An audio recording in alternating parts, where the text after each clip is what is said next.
సమ్మక్క సారక్క జాతర మన తెలుగు రాష్ట్రమైన తెలంగాణలో జరిగే ఈ పండగ అనేది ప్రపంచంలోనే అతిపెద్ద గిరిజన పండగగా నిలిచింది. భారతదేశంలో కుంభమేళ తర్వాత ఆ స్థాయిలో కోట్ల సంఖ్యలో భక్తులు హాజరయ్యే పండగ ఇదే.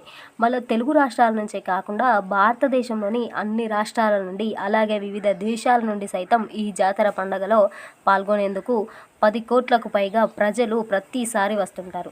అంతలా ప్రతిష్టను విశేషతను అభిమానాన్ని దక్కించుకున్న ఈ సమ్మక్క సారక్క అనేది వీరుల కథ. చరిత్ర అనేటువంటిది ఎలా పుట్టింది, వీరి ఎందుకు ఇంతలా ఆరాధిస్తున్నారు, వీరి పుట్టుక మరణాల వెనుక జరిగిన కథలేంటి, అసలు ఈ జాతరని ఎప్పటి నుండి ఏ విధంగా ఎలా ప్రారంభించారు అనేది ఈ వీడియోలో తెలుసుకుందాం. వీడియో నచ్చితే లైక్ చేయండి, షేర్ చేయండి. ఇలాంటి మరిన్ని ఇన్ఫర్మేషన్ వీడియోస్ కోసం నా ఛానల్ని సబ్స్క్రైబ్ చేసుకోండి. Let's start our today's episode. మొదటగా సమ్మక్క సారక్క అంటే ఎవరు అంటే తల్లి కూతురు. సమ్మక్క తల్లి, సారక్క కూతురు. వీరు మన తెలంగాణలోని జగిత్యాల జిల్లాలోని తాడ్వాయి మండలంలోని ఒక గిరిజన జాతికి చెందిన మహిళలు. అయితే సమ్మక్క సారక్క అనేటువంటి వాళ్ళు ఇప్పటి వారు కాదు, సుమారుగా 700 సంవత్సరాల క్రితం జీవించారు. అసలు వీళ్ళ కథ ఏంటి అనేది ఇప్పుడు తెలుసుకుందాం. పూర్వం అనగా కాకతీయ రాజులు ఆ ప్రాంతాన్ని పాలిస్తున్న సమయంలో ఈ జగిత్యాల మండలంలోని ప్రాంతంలోని గిరిజనులంతా కూడా ఒక సామూహికంగా అంటే కలిసిమెలిసి జీవిస్తూ ఉండేవారు. ఈ గిరిజనులందరికీ పెద్దగా అంటే లీడర్గా మేడరాజు ఉండేవాడు. ఈ మేడరాజు ద్వారా ఒకరోజు ఎప్పటిలాగానే అడవికి వేటకు వెళ్ళాడు. ఒక పుట్ట మీద ఒక పసిపాప కేరింతలు కొడుతూ కనిపించింది. ఆ పాప చుట్టూ పులులు, సింహాలు రక్షణగా ఉన్నాయి. ఇది చూసిన రాజు ఆ పాపను దైవ సంభూతురాలుగా భావించి దేవుడే ఈ బిడ్డను వాళ్ళ గిరిజనుల కోసం పంపాడని భావించి ఆ పాపను ఆ రాజు తీసుకొని తమ గూడానికి తీసుకువచ్చాడు. ఆ పాపకు సమ్మక్క అని పేరు పెట్టి మేడరాజు దొర కుటుంబమే తల్లిదండ్రులుగా మారి సొంత కూతురులా పెంచుకుంటున్నారు. ఎప్పుడైతే సమ్మక్కను ఆ గూడెంలోకి తీసుకొచ్చారో అప్పటి నుంచి ఆ ప్రాంతంలో కరువు కాటకాలు కానీ అనారోగ్య సమస్యలు కానీ ఏం లేకుండా తగ్గిపోయాయి. అంతేకాదు సమ్మక్క చేతితో పసరు ఇస్తే ఎలాంటి రోగమైనా ఇట్టే నయమైపోతుంది అంటారు. ఇక్కడి సమ్మక్క యుక్త వయసు వచ్చాక తనకు మేనలుడు వరుస అయినటువంటి మేడారం పాలకుడు పగిడిద్ద రాజుకి ఇచ్చి వివాహం చేశారు. వీరిద్దరికి 2 కుమార్తెలు, 1 కుమారుడు సంతానంగా లభించారు. సారలమ్మ, నాగులమ్మ కూతుర్లు, జంపన్న కొడుకు. ఇక్కడ మీరు ఒకటి గమనించాలి. సమ్మక్క తండ్రి పేరు మేడరాజు. ఈయన పులవాస అనే ప్రాంతానికి కోయరాజు. పెళ్లికి ముందంతా ఇక్కడే పెరిగింది సమ్మక్క. ఆ తర్వాత తన చుట్టాల్లో ఒకరైనటువంటి పగిడిద్ద రాజుకు అంటే మేడారం వాసులైనటువంటి పగిడిద్ద రాజుకు ఇచ్చి పెళ్లి చేయడం జరిగింది. పెళ్లి అనంతరము సమ్మక్క మేడారంలోనే జీవిస్తుండేది. ఇలా వీరి జీవితం సుఖంగా గడుస్తున్న సమయంలో ఒకరోజు మేడరాజు పారిపోయి వచ్చి మేడారంలో వీరి దగ్గర తలదాచుకుంటాడు. దీనికి గల కారణం అప్పటి కాకతీయ మొదటి ప్రభువు తన రాజ్యాన్ని మరింత పెంచుకోవాలి అనే ఉద్దేశంతో మేడరాజు పాలిస్తున్న ప్రాంతాన్ని కూడా ఆక్రమించేయాలని వారిపై యుద్ధానికి దిగాడు.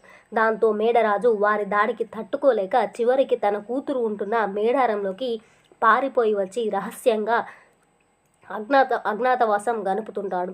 ఇక సమ్మక్క భర్త అదే మేడారం కోయరాజు అయినటువంటి పగిడిద్ద రాజు కాకతీయుల సామంతుడిగా ఉంటూ తన ప్రాంతాన్ని పాలిస్తుండేవాడు. వీరి ప్రాంతంలో అందరూ ప్రతి నెల కాకతీయులకు కప్పం కడుతూ ఉండేవారు, అంటే పన్ను కడుతూ ఉండేవారు. కానీ ఈసారి అనుకోకుండా 3 సంవత్సరాలు కరువు రావడం వల్ల వారికి కప్పం కట్టలేకపోయారు.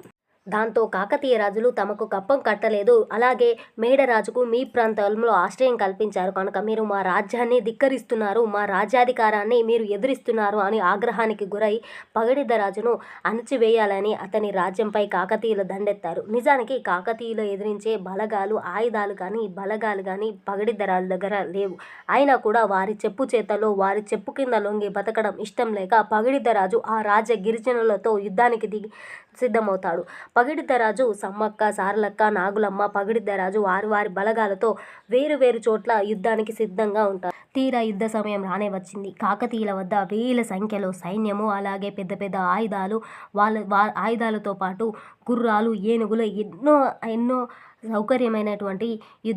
భీకరమైనటువంటి యుద్ధం చేసే సౌకర్యాలన్నీ వాళ్ళ దగ్గర ఉన్నాయి. కానీ కోయ గిరిజనుల వద్ద మాత్రం వందల్లో జనాలు, అలాగే మొండి కత్తులు, బాణాలు మాత్రమే వీళ్ళ దగ్గర ఉన్నాయి.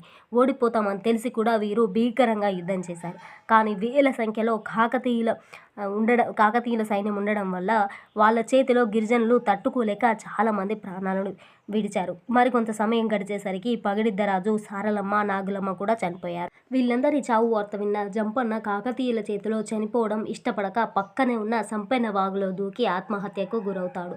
ఇప్పుడు అప్పటి నుంచి సంపెంగ వాగు కాస్త జంపన్న వాగుగా పిలవడం మొదలైంది. వారి కుటుంబ సభ్యులంతా మరణించిన వార్త విన్న సమ్మక్క ఏమాత్రం వెనుతిరగకుండా కాకతీయులపై విజృంభించి వీరవనితల భీకర యుద్ధం చేసింది. అదే సమయంలో కాకతీయ సైనికులు వెనక నుంచి వచ్చి సమ్మక్కను వెన్నుపోటు పొడిచారు. దాంతో ఒక్కసారిగా సమ్మక్క కుప్పకూలిపోతుంది.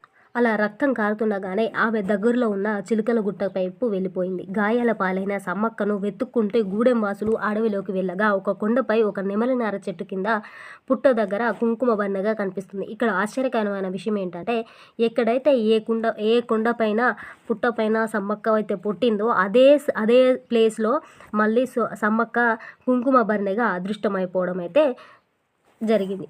అక్కడికి వెళ్ళిన గిరిజనులు అలాగే గిరిజన ప్రజలు కానీ కోయ రాజులకి ఆకాశం నుంచి కొన్ని మాటలు వినిపిస్తాయి.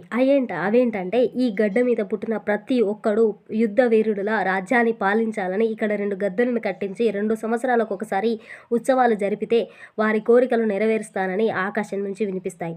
ఈ మాటలు విన్న గిరిజనులు ఈ మాటలు అనేవి అమ్మ ఆదేశంగా భావించి ఈ విషయాన్ని తెలుసుకున్న కాకతీయ రాజైన ప్రతాపరుద్రుడు కూడా ఇక్కడ సమ్మక్క భక్తుడిగా మారిపోయి గిరిజనుల కప్పాన్ని రద్దు చేసి ఎక్కడైతే సమ్మక్క కుంకుమ భరణగా మారిందో అదే చోట 2 గద్దెలను కట్టించి 2 ఏళ్లకు ఒకసారి ఆ ప్రాంతంలో ఉత్సవాలు అనగా జాతరలను నిర్వహించడం మొదలుపెట్టారు. అలా ఈ సమ్మక్క సారక జాతర మొదలై నేటికి రావడం జరిగింది. అప్పటి నుంచి కూడా ప్రతి ఒక్కరూ 2 ఏళ్లకు ఒకసారి మాఘశుద్ధ పౌర్ణమి రోజున చిలకలగుట్ట నుంచి సమ్మక్కను కుంకుమ బన్న రూపంలో తీసుకొచ్చి గద్దెలపై ప్రతిష్ఠించి జాతర జరుపుతారు. ఈ మేడారం జాతర అనేది మొత్తంగా 4 రోజులు జరుగుతుంది. జాతర మొదటి రోజు కన్నెపల్లి నుంచి సారలమ్మను గద్దెకి తీసుకొస్తారు. రెండవ రోజు చిలుకలగుట్ట నుంచి కుంకుమ బన్న రూపంలో ఉన్నటువంటి సమ్మక్కను తీసుకొచ్చి గద్దెపై ప్రతిష్ఠిస్తారు. ఇలా దేవతలిద్దరిని ప్రతిష్ఠించిన సమయంలో భక్తులు పూనకంతో ఊగిపోతూ ఉంటారు. ఇక 3వ రోజు అమ్మవార్లిద్దరూ గద్దెలపై కొలువుదీరి భక్తులకు దర్శనమిస్తారు. 4వ రోజు సాయంత్రం అమ్మవార్లకు ఆవాహన పలికి అమ్మవార్లను వనప్రవేశం చేయిస్తారు. ఇక్కడ జరిగే పూజలను కోయదొరలే పూజారులుగా మారి పూజలు చేయడం వారి వంశపారంపర్యంగా వస్తున్న ఆచారం. అలాగే గిరిజన జాతరలో అమ్మవార్లకు మొక్కులుగా బంగారం సమర్పిస్తారు. బంగారం అంటే బెల్లం అంటే వారి మొక్కులను తీర్చిన తల్లికి వారు మొక్కుగా చెల్లించడం బంగారాన్ని చెల్లించడం జరుగుతుంది. ఇలా చెల్లించడం వల్ల వారి కోరికలు నెరవేరుతాయని ఇక్కడ ప్రజలందరి నమ్మకం. ఇది మేడారానికి సంబంధించినటువంటి పూర్తి ఇన్ఫర్మేషన్ అలాగే చరిత్ర. మీలో ఎంతమంది మేడారం వెళ్ళారు, ఎన్నిసార్లు వెళ్ళారు అనేది కామెంట్ చేయండి. వీడియో ఎలా అనిపించిందో లైక్ చేయండి, షేర్ చేయండి. Thanks for watching this video.